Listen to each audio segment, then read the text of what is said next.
بسم اللہ الرحمن الرحیم۔ آج کی یہ ویڈیو وضاحتی طور پر ہے۔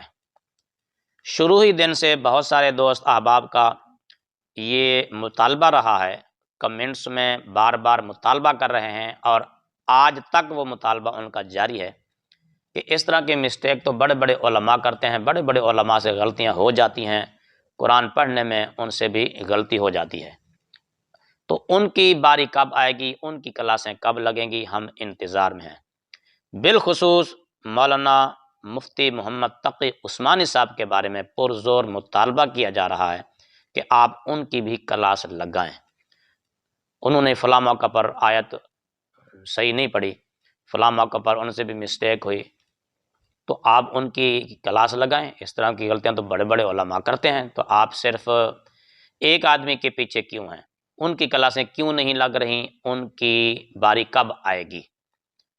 ان کی باری بھی آ جائے گی، ان کی بھی کلاسیں لگیں گی۔ ان کی کلاسیں لگانے سے پہلے چند ایک مطالبے ہیں، آپ وہ مطالبے پورے کر دیں۔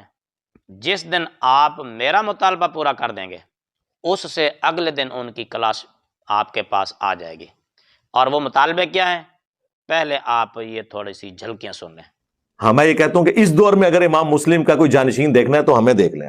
ویسے تو ہمارے ماشاءاللہ ائمہ اور بڑے بڑے علماء بھی وہ تو پورا قرآن ہی مجہول پڑھتے ہیں۔ یہ جن بزرگوں کے بارے میں آپ کہہ رہے ہوتے ہیں نا، میں دعوے سے کہتا ہوں وہ تجوید کے ساتھ خود نماز اور قرآن نہیں سنا سکتے، نہ میری جیسی یہ قرات کر سکتے ہیں، نہ ان کی عربی پروننسیشن درست ہے، یہ تو مجہول پڑھتے ہیں۔ میں نے اتنا چیلنج کیا تھا کہ امام کعبہ بھی پروننسیشن غلط پڑھتا ہے۔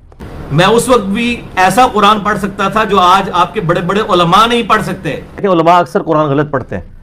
یہ اپنی مرضی کا قرآن کا حصہ تیار کر کے نہ اس کی تلاوت کریں ٹائم قیامت تک کے لیے،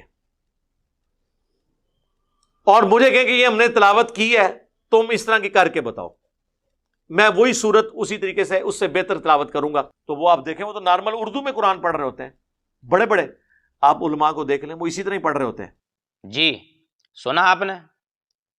کسی بھی عالم نے، کسی بھی مفتی صاحب نے اس طرح کا چیلنج کیا ہو کہ امام مسلم کا اگر جانشین دیکھنا تو ہمیں دیکھ لیں، امام کعبہ قرآن صحیح نہیں پڑھتا، فلاں قرآن صحیح نہیں پڑھتا، قرآن دیکھ کر میری طرح پڑھ کر دکھا دیں، میں ان سے بہتر پڑھ کر دکھاؤں گا، فلاں غلط پڑھتا ہے، فلاں غلط پڑھتا ہے، فلاں مجہول پڑھتا ہے، ان کو قرآن پڑھنا نہیں آتا، ان کو عربی نہیں آتی، یہ مجہول پڑھتے ہیں، وغیرہ وغیرہ جو کچھ آپ نے سنا۔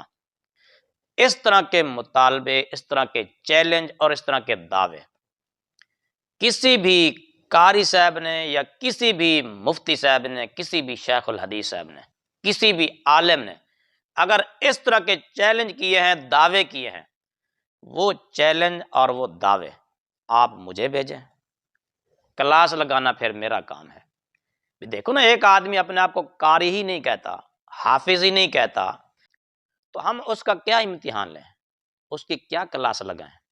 مثلا بہت سارے دوست مجھ سے بھی مطالبہ کر رہے ہیں کہ آپ ماشاءاللہ قرات اچھی کرتے ہیں، اچھے قاری ہیں، یہ وہ، آپ اپنی تلاوت کی ویڈیو بھی بھیجیں۔ او بھائی، میں کوئی قاری نہیں ہوں، میں کما حق کو قرآن پڑھ ہی نہیں سکتا۔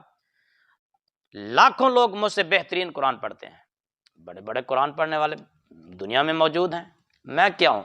میری تو زبان ہی عربی نہیں ہے، قرآن کا کما حق ہو پڑھنے میں حق ادا نہیں کر سکتا، قرآن مجھے نہیں پڑھنا آتا، سیدھی سی بات ہے۔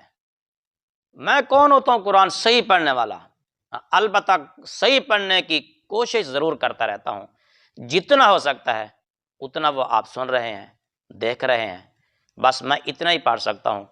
صحیح کما حق ہو، جس طرح تلاوت کا حق ہے، یقیناً میں وہ ادا نہیں کر سکتا۔ بڑی بڑی دنیا قرآن پڑھنے والی موجود ہے، چھوٹے چھوٹے بچے بھی مجھ سے بہترین قرآن پڑھ سکتے ہیں، بلکہ پڑھ لیتے ہیں، پڑھتے ہیں۔ میں تو چھوٹے چھوٹے بچوں کا بھی قرآن پڑھنے میں مقابلہ نہیں ہے میرا۔ یہ میرا کوئی دعویٰ نہیں ہے کہ میں دنیا سے بہترین قرآن پڑھتا ہوں، ہرگز ہرگز نہیں۔